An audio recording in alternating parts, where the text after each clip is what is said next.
Hello everyone, welcome to our online class Standard 7 Subject Science. Lesson number 9 Heat Part 2. In our previous video we had studied about heat. What is heat? Heat is a form of energy. It can flow from one place to another, which is called transfer of heat. There are three ways heat can transfer: conduction, convection and radiation. Conduction. Transfer of heat from a hot part of a solid substance to its cold part is called conduction. For conduction of heat, a medium is required. It means heat cannot be conducted in vacuum. Conduction of heat takes place in solid substances. Convection. In liquids, heat is transferred by means of convection. When heat is supplied at the bottom of the container, water at the bottom warms up first. As warm water has lower density, it moves upward and it is replaced by surrounding cool water. Convection of heat also requires a medium which may be in liquid or gaseous form. In liquids and gaseous, heat is transferred by convection. Radiation. Transfer of heat by means of electromagnetic waves is called radiation. It does not require solid or liquid medium. In space and vacuum, heat is transferred by radiation. Radiation may occur even in the presence of solid or liquid medium. When heat waves fall on an object, a part of it is observed and the rest is reflected. Let's try this. Apparatus required is 2 aluminum tin of the same size, 2 small glasses, water, thermometer, black paint, etc. Procedure: paint the outer surface of one tin with a black paint and let it dry. Then in both the tin place one glass each filled with water. At the same temperature, cover the tins with the lid. Keep them in the sun for 2 hours. Now measure the temperature water in the glasses in the two tin. What is the reason for the difference in the temperature? Do you find any difference in the temperature? In which can is water warmer? So we will observe that the water in the black will heat up with a more temperature because black absorb more heat than white. So over the time, the cane with the black paint is hotter than the one with the white paint. This is because the color black can absorb more heat than the color white. So over time, the black paint will absorb more heat than the white paint. Good and bad conductor of heat.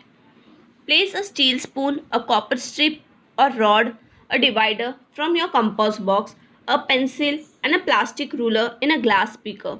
Pour a hot water heated up to 60 degree to 70 degree Celsius into the beaker. Wait for a while. Then touch the outer end of each of the object and record your observation. So we will observe that a steel spoon, copper strip or rod or divider is a good conductor of heat, whereas the other are the bad conductor of heat. So solid through which heat is easily transferred from one place to another place are called as a good conductors of heat. Example: copper and iron. And solids through which heat do not transfer from one place to another place are called bad conductors of heat. Example: wood and plastic. Metals are good conductor of heat such as copper, gold and aluminium. Wood is not a good conductor of heat. Example of good conductor and bad conductor of heat. The wooden handle is a good insulator. The metal is a good conductor of heat.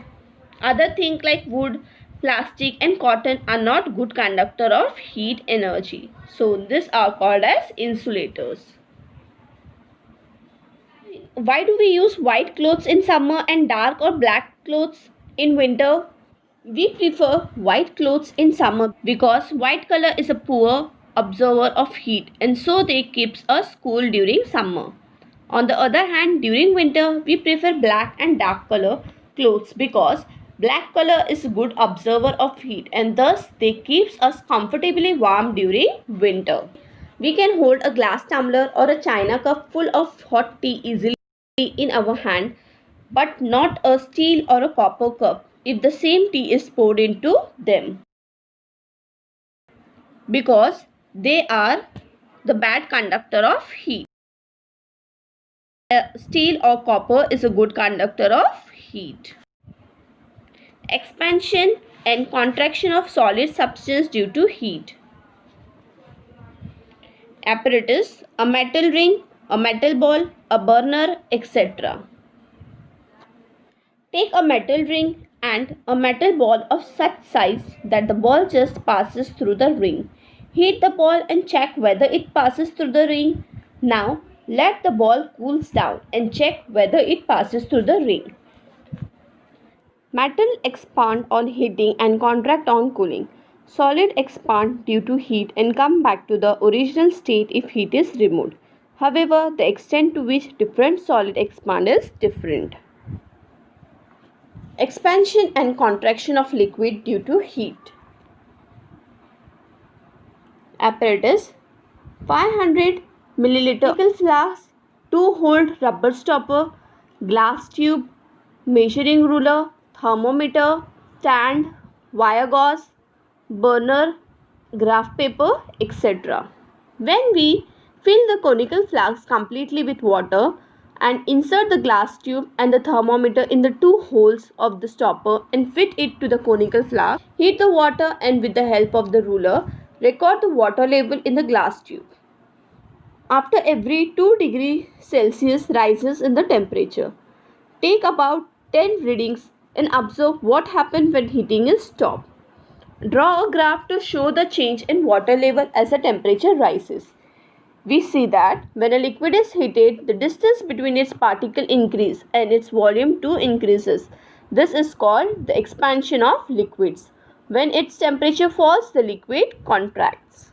Volume of gas increasing on heating, this is called as expansion of gas. Also, after removal of heat, volume of gas decreases. This is called contraction of gas. Why there is a gap at the joints of rails of a cement concrete bricks? Joint of rails and cement are made up of iron. Metal is a good conductor of heat, so in summer it expands due to heat and its length will be increased. To allow for expansion, the gaps are kept. Expansion and contraction of gases due to heat. Apparatus: glass bottle, balloon, hot water, etc. Fix a balloon on the mouth of a glass bottle. Hold this bottle in a hot water. What happens? The volume of a gas increases on heating. This is called expansion of gas.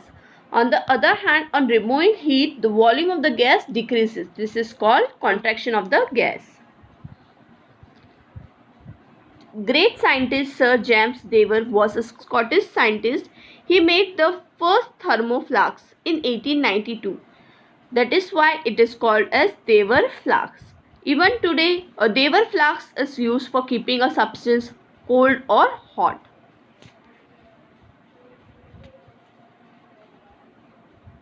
Thermoflask, Dever flask. You might have seen a thermoflask used for keeping a tea, coffee, milk, etc. hot or a sarbat cold for a long time. So, what is its structure and how does it function? This is a double-walled flask. It consists of 2 glass tubes, one inside the other with the gaps between them sealed. The surface of both the tubes are made shining by covering by a silver coating. The air between the 2 tubes is removed to create a vacuum. There is a protective jar of metal or plastic outside the tubes. For the protection of the flask, pieces of sponge or rubber are fixed between the outer jar and the flask. Thermoware. It is a special container which keeps food hotter for a long time. In this container, heat is not lost by either conduction or convection due to the air between the outer plastic box and the inner metal box. The shiny inner surface reflects the heat back inside. Plastic lid to prevent any transfer of heat. Function of thermos flask. When a hot substance is placed in a thermos flask, the heat going out gets reflected due to the shining surface of the inner tube. Hence, heat is not radiated. Neither conduction nor convection of the heat occurs because of the vacuum. As a result, heat is not transferred to the outer cooler region and is retained inside for a long time. Still, a little heat is lost from the around the lid and by a small amount of conduction through the glass. Therefore, the hot substance does not remain as hot after 2 or 3 hours. Reducing heat transfer using a vacuum flux. Conduction, it reduced by vacuum stopper, glass, cork and air spaces. Convection, reduced by the vacuum stopper and the trapped air spaces. Radiation, reduced by the silver glass walls. So we had completed our lesson number 9, heat. Thank you.